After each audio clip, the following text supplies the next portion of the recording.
But you understand like the political dynamic of our country right now. So saying no. So by the way, couldn't you just respond with saying, yes, trans rights are human rights, but I don't think that those rights extend to situations like this? Why would you say, no, I don't think trans rights are human rights? That makes no sense to me.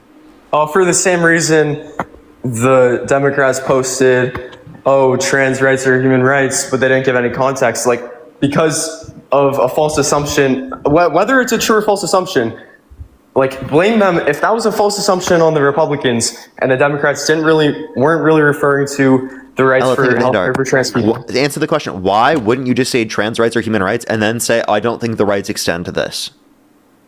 Sure, you can say that. So then why didn't they say that?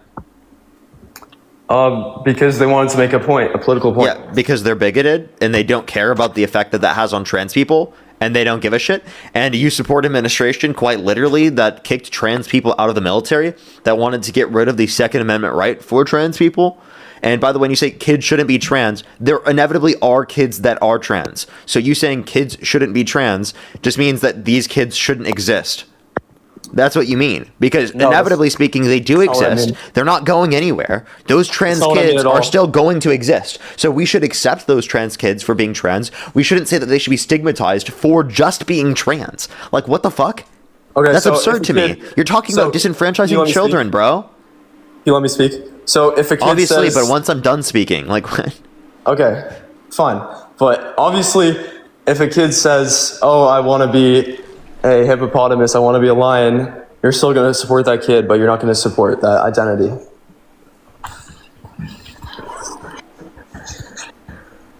Hello? Well, we do know that there are trans children that are being serious, that this does impact them. They are literally trans. Like, that's obviously the case. And people disenfranchise them in society. That's a negative impact on them in society. That shouldn't happen. They are trans regardless. Now, if you're saying, oh, I think that there are circumstances where kids say that they're hippos.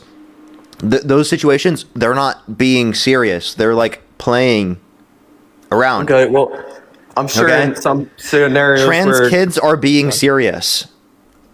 You know, every single trans kid in America, you know for a fact they're all being serious, right? Or maybe they're just confused? Yeah, I do think that trans kids are serious. All of them? I don't think that they're confused. So you think every single one knows exactly what they're trying to define as their identity perfectly? Like you think? Of course I don't think everyone understands their identity fully. I didn't understand my identity fully. But that doesn't necessarily mean that like I was trans and didn't know it, for example. Okay. Right? Like, well, honestly, can we go back to the let's support Trump? Because the transgender issue, that's not even like the biggest issues of why I would support Trump, honestly. Okay, wait, so do you think that saying it's acceptable to be trans is going to make kids gay or make kids trans? No, I think that constantly forcing kids to list their pronouns in school, forcing kids who have very like overprotective mothers to get puberty blockers, I think that's a bad decision in the health industry. So what was the answer to the question? Do you think that saying it's okay to be trans is going to cause kids to be trans?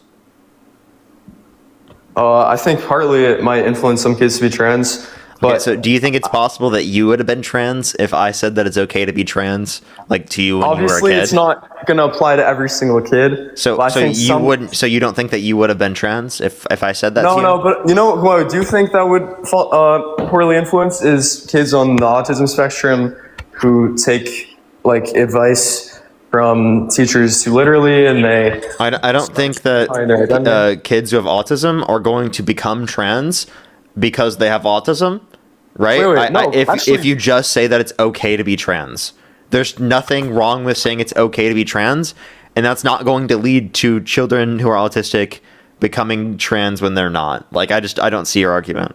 Well, the stats say otherwise. Kids with autism are far more likely to be.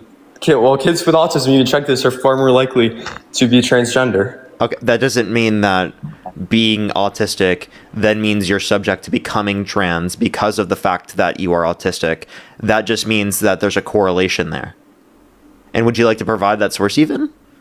Correlation doesn't equal causation. You know that, Well, right? you can look it up. You can look up. So you know that correlation doesn't equal causation, right? Oh yeah, of course, of course. Okay, so then what's your point? My point is that actually, Do you think that being trans is susceptible. Do you think that being trans is contagious? Okay, so no, not the way you mean. Not the way Is you being mean. trans just so amazing that everyone wants to you're be gonna get- trans? gotcha, Under your view, it's okay. just contagious. No, but I do think when you indoctrinate kids in schools to believe there's something that, like, identifying as anything is okay, it's going to lead some kids to identify as trans more than usual. Okay, that just means that kids who are trans will acknowledge that they're trans. That's it. They already were trans. They weren't made trans. Whoa. So you think you're born trans when you're genetically? I think that's how someone naturally responds to things. Yes. Okay. Well, that's obviously Like not the case. when you say born with, technically no one's born with an understanding of gender. Like newborns don't understand that. You gain that through your development, of course. But I think it's the way that people naturally respond to it. It's not just like some volitional choice of a person who's cis just being like, oh, I feel like being trans now. That's not how it works. Okay? Well, exactly. Gender now is a social construct, and thus people are socially, environmentally led to define their identity on that spectrum. It's not anything to do with genetics whatsoever. It's completely baseless. Okay, yeah, we're not basing this on genetics. Like the same way your name isn't based on your genetics. These are social identities. Yeah, and these social identities lead people to mutilating themselves, to going on puberty blockers. You mean okay, so do you think that I should have been able to get access to Accutane as a kid when I was 16? Okay, so Accutane is a pill, isotretinoin, and it is completely different. It it has harmful effects, but doctors It affects your hormones. Doctors prescribe it. Same thing with gender affirming care. They describe it to improve your appearance and stop physical pain. Oh, so you understand the same thing is also true for trans people when they're getting access to gender affirming care? No, because it's completely mental. So is Accutane also as well was for my psychological benefit. You just admitted that. No, because it's No? completely made up. You don't think that Accutane was for my psychological benefit in that context? It was also probably to prevent cysting and pain on your face. Okay, and you understand that it's not just that, right? It's both, right? And that can be determined by a doctor. Okay, so Yeah, and also, that same thing is also good. So, for example, for kids who are trans, why shouldn't they be able to get access to things in which clearly are going to be to their benefit through their parents and through their doctor? To me, that seems obvious. Well, Accutane also, the side effects are kind of minimal. I mean, it's just like there's joint pain, dryness, whereas puberty blockers... No, side effects of the Accutane are not minimal. I don't know what you're talking about. Okay, well, I've been on Accutane too, and honestly, it wasn't even that bad, so... Okay, for you, it wasn't that bad, but I'm talking about side effects overall, bro. The risk profile. The risk profile is pretty high.